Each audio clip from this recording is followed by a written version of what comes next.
that there's any advantage or disadvantage, and I don't understand, there's no more plumbing needed in the first floor or the second or the third. We didn't the developer created it and recorded it. It became law, but the developer recorded it. As far as establishing the maintenance, yes. Finish. There's only one way to change it. That would be a vote of 116 votes. No, 100%. 100%. I'm sorry, you're right. There would be 100% vote by the owners to change it. In order to change these documents at the registry of deeds, that's how you have to do it. There's no other way to do it. By law, the board must abide by these documents. These documents are the only thing that we cannot change. Are you telling me that the documents are telling you that if you implement any repairs, such as a roof or plumbing, that the cost of it has to be divided proportionately? Yes. Right. Yes. If you put on a roof, the people on the first floor don't get water if it rains in your apartment, but yet they pay for it. The people in Heather are not getting one pipe. The people in Heather are not getting one pipe. They are paying the same, a larger share because they own a larger apartment. They are paying. That's the way it is. Heather isn't getting one pipe, but they are paying the highest amount of assessment. Are there any other questions? Sir? Sir? Bob Farrell, Bristol 412. Is there any monetary advantage to paying it just with one check? I mean, No, there isn't, except that you give us the security of having the initial down payment. That's all. That comes out no matter what. It comes out the same amount of dollars. There are no discounts because the money is based upon the total contract. There are no discounts in the total contract. So there's no discount by paying early. Yes. Stella Carrigan, 408. You mean mine living on the 4th floor? Excuse me, you're out of order. Excuse me. Yes, ma'am. Mine living on the 4th floor. I did. Yes, you did. I'm sorry. I have to pay more than the people on the first floor? It's not because that you live on the 4th floor. That's what we just said.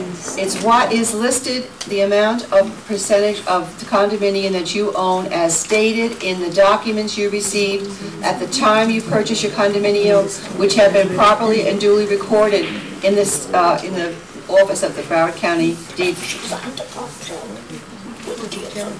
Right. And you signed a contract with the association to abide by that. We just discussed that issue when we were explaining it to this lady over here. Okay, the next, was there another question I heard in the back? Or state your name and your condo, please. My name is Christine Sorrenti. I live in 211B, Bristol. What hours are they going to maintain when they're doing this job? 8 o'clock till 4:30 or?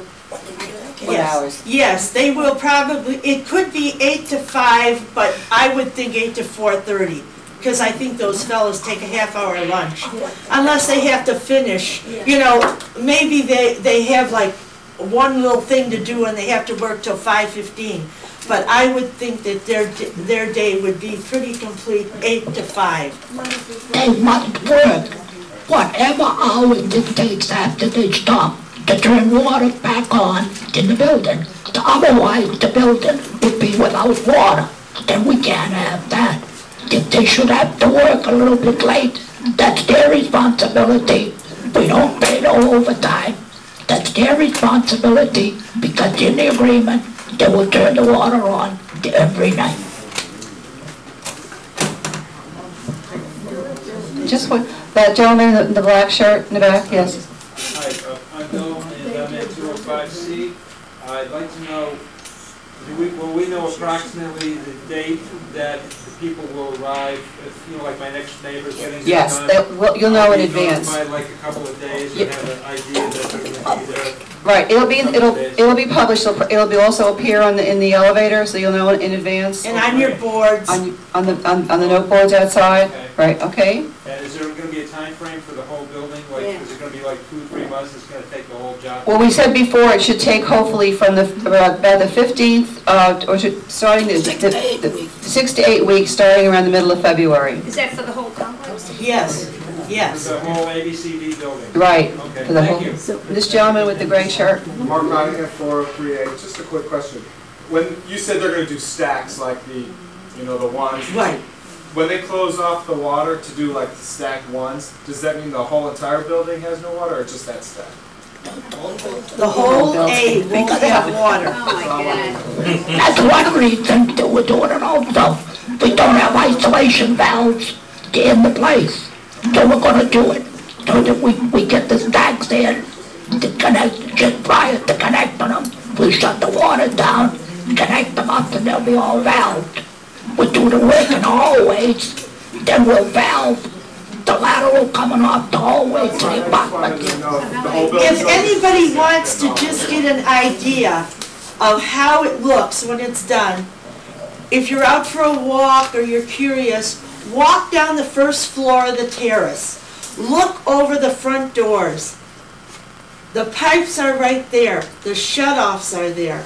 We had that done. Believe me, you might think it's going to be a bigger problem than it is. It really isn't. I mean, you do look at a hole for a couple of days, but it's not a mess.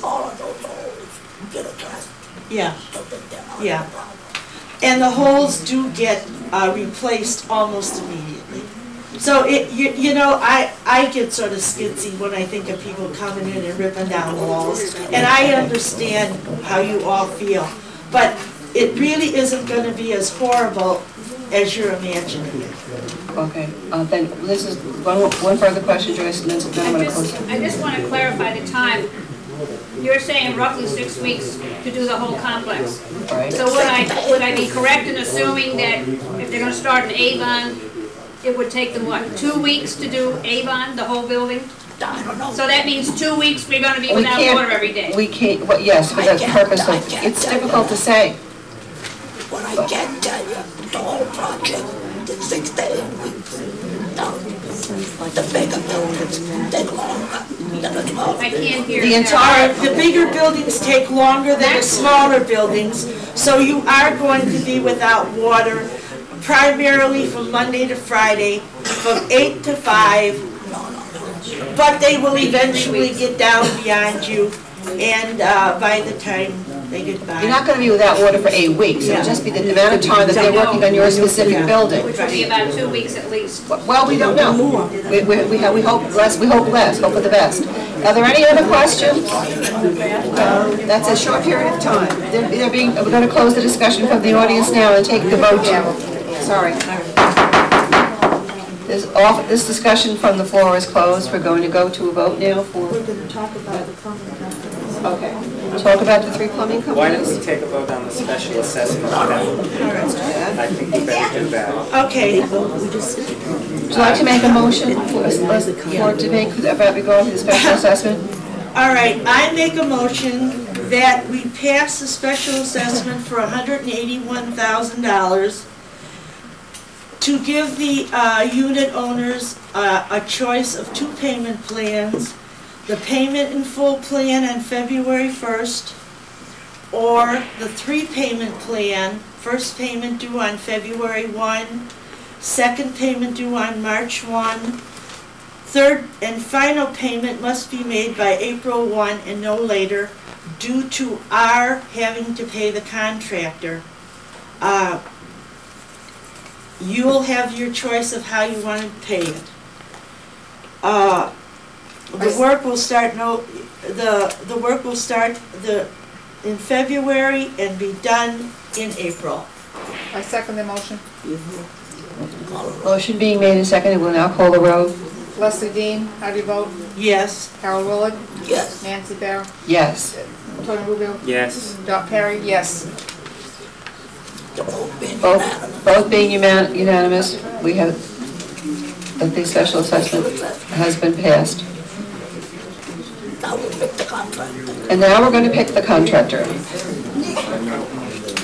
Okay, as we said, 3 people came in, and one of the things with the bidding was every contractor had to bid exactly the same. It had to be the same pipe, the same schedule, it's the same schedule, so that one wasn't bidding on a lower product, and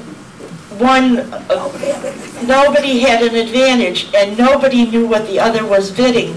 I must say just personally that the three companies were very, very on the up and up. They were professional, they came in, they made no qualms about any changes that Mr. Willard had. They did inspections, they looked everywhere, and believe me, when you're bidding on a job for $181,000, they can't afford to make mistakes either, because if they do, they're in just as much trouble. Mr. Willard and I were very impressed with the companies. They were all very, very, anything we asked them for, any specifics, any changes Mr. Willard wanted, they came in and did immediately. And they also wanted to make sure that they were bidding exactly the same product.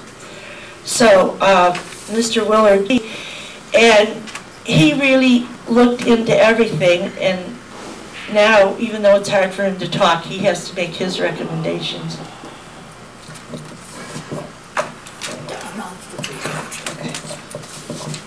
And their prices? Right. Yeah. Okay, the three, no. Okay. Oh, all right. The names of the three companies are Plumbing Pros, 4 Star Plumbing, and Frenzel Plumbing. Okay. Okay. We'll start from the back.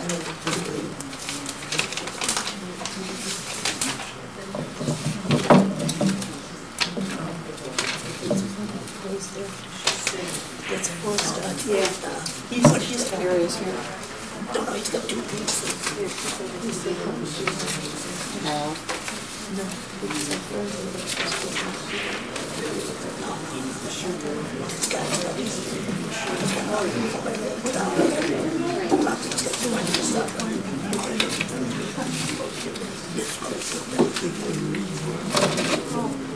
All right. 47 plus 27. 147 is on the second page.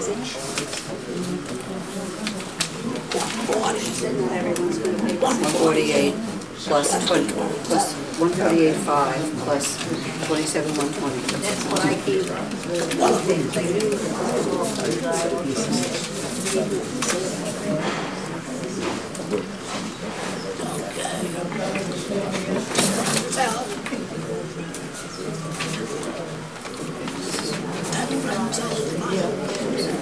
This is his final bid. And then,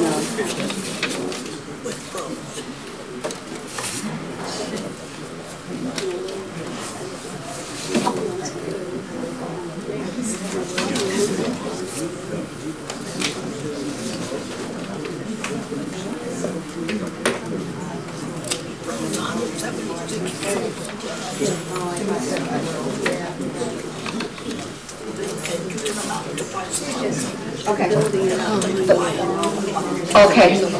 Okay.